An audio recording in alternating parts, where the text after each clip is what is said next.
L'Atelier national des experts de suivi du schéma de développement de l'espace régional Horizon 2040 s'est ouvert ce mardi 19 juillet 2022 à Bénin Royal Hôtel de Cotonou.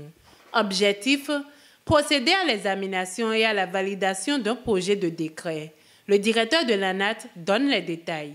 Le présent atelier revêt une importance capitale pour nous, au Bénin, et aussi globalement pour l'espace. L'atelier de ce jour vise surtout à examiner le projet du test qui va consacrer dans les prochains jours les membres du Comité national de suivi du SDR.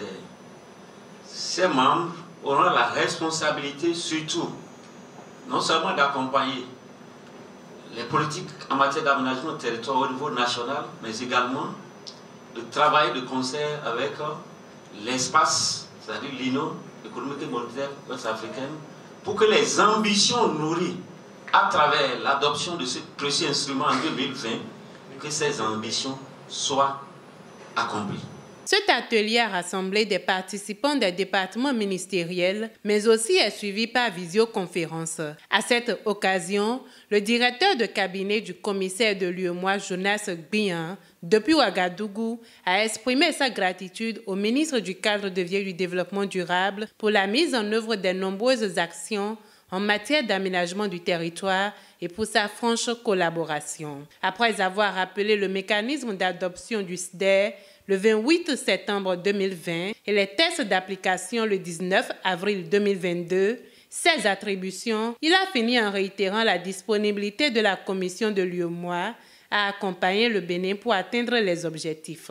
Pour mettre en cohérence les politiques sectorielles nationales avec celles communautaires, l'implication des autorités locales est capitale. Le maire de Cotonou, président de l'Association nationale des communes du Bénin, a porté la voix de ses pairs à cet atelier. Je me réjouis de ce que les collectivités territoriales ont un grand rôle à jouer dans ce processus. Les attentes sont nombreuses et nous savons très bien que, autant que vous êtes non seulement aguerris, mais disponibles et disposés à faire en sorte que les objectifs soient atteints. Je me réjouis de l'organisation de cet atelier à Cotonou.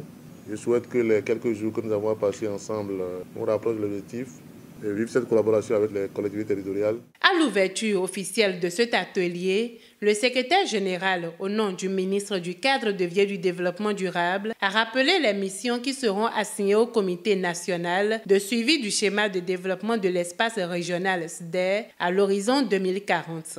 L'aménagement du territoire se situe dans le pilier 3 et la stratégique 7 intitulé « Renforcement du développement équilibré durable de l'espace national ». Le SDR est un outil stratégique dont la mise en œuvre permettra à coup sûr de relever les défis de l'Union à l'horizon 2040. C'est également un document de prospective territoriale appelé à intégrer d'autres domaines révélateurs des fonctions futures de l'institution communautaire. Vous convenez avec moi l'importance de cet atelier et la nécessité de mettre en place un dispositif institutionnel au niveau national pour assurer le suivi de la mise en œuvre du SDR. Le Comité national du suivi du SDR aura pour mission d'assurer le suivi de la mise en œuvre du SDR en étroite collaboration avec les ministères sectoriels concernés suivant les orientations du comité de pilotage régional. Le présent atelier, qui se tient avec le soutien de la commission de l'UEMOA, a pour objectif 1. De partager, de rappeler la vision et les grandes orientations de développement du SDR à l'horizon 2040 de l'UEMOA et celle de l'agenda spatial du Bénin. 2. De s'approprier des décisions de la Commission portant cadre institutionnel de mise en œuvre du SDR et enfin d'examiner et d'adopter le projet d'arrêté interministériel portant création, organisation et fonctionnement du Comité national du suivi du SDR. Au regard de la qualité et de la diversité des experts ici présents, je ne doute point un seul instant que les objectifs seront atteints à l'issue de nos travaux. C'est le lieu d'exprimer toute ma reconnaissance et mes vifs remerciements à la commission de l'UEMOA pour la confiance renouvelée et l'appui constant qu'elle ne cesse d'apporter à notre pays dans un processus de développement. Cet atelier qui s'ouvre ce jour, 19 juillet, précisons-le, s'étendra jusqu'au 21 juillet 2022.